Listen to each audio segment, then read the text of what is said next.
بیٹا جب کاروبار میں آتا ہے تو اس کی حیثیت متعین ہو، اس کی حیثیت متعین ہو، اس کی حیثیت متعین ہو۔ آیا وہ ملازم کی حیثیت سے ہے یا وہ حصے دار کی حیثیت سے ہے؟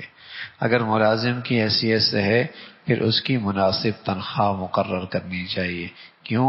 اس لیے کہ کل اگر دوسرا بیٹا شریک ہو گیا یا کل اگر والد کا انتقال ہو گیا اور اس کو صرف جیب خرچی ملتی رہی اور 20 سال 15 سال وہ والد کے ساتھ کاروبار میں شریک تھا، اب باپ کا انتقال ہو گیا تو اس مال میں تو وراثت تقسیم ہوگی۔ یہ نہیں کہہ سکتا کہ میں نے ابا کے ساتھ 15 سال تو کام میں کیا، میرا حصہ زیادہ ہونا چاہیے۔ نہ، شریعت نے جو حصہ مقرر کیا ہوگا وہی ملے گا۔ اب اس نے جو 20 سال 25 سال محنت کی، اس کا کیا ہوا؟ اس کا کیا ہوا؟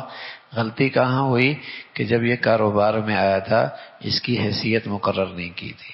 اگر اس کی حیثیت ملازم کسی ہوتی اور اچھی خاصی سے تنخواہ ملتی رہتی تو ٹھیک ہے، اس نے اپنے ہر مہینے کی تنخواہ لی ہے، والد کے انتقال کے بعد شریعت کے مطابق تقسیم ہوگی، اور اس نے اگر 3 لاکھ 4 لاکھ ہر مہینے لی تو اپنی مزدوری لے لی اس نے۔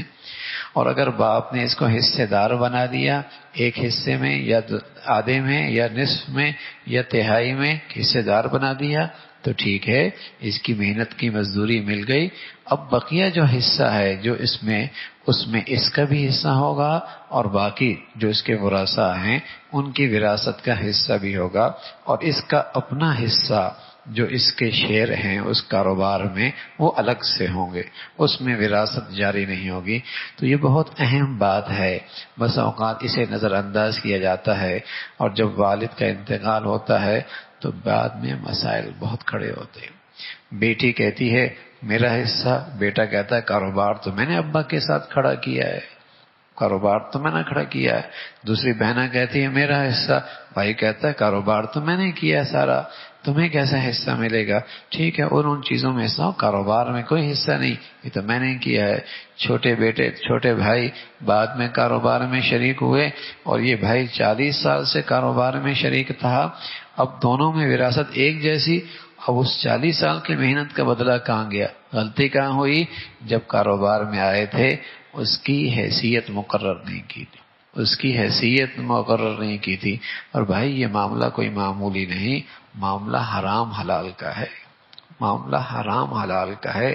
اللہ نہ کرے کسی کا 1 روپیہ بھی میرے حصے میں آیا، کل قیامت میں بعد پرس ہوگی۔ کسی کی تھوڑی سی حصہ کیفیت مال کی حیثیت بھی میرے پاس آئی جو میرا حق نہیں ہے، کل قیامت میں اس کا بدلہ چکانا پڑے گا، اور وہاں بدلہ چکانا پیسوں سے، درہم سے، دنانیر سے نہیں ہوگا بھائی، وہاں تو ویسی آدمی دائیں بائیں دیکھ رہا ہوگا کوئی ایک نیکی مل جائے اور معاملہ وہاں چکانے کا پڑ جائے، نیکیاں دینی پڑیں، بڑے گھاٹے کا سودا ہے، بڑے گھاٹے کا سودا ہے۔ تو معاملات بہت صاف ہونے چاہیے، معاملات بہت صاف ہونے چاہیے۔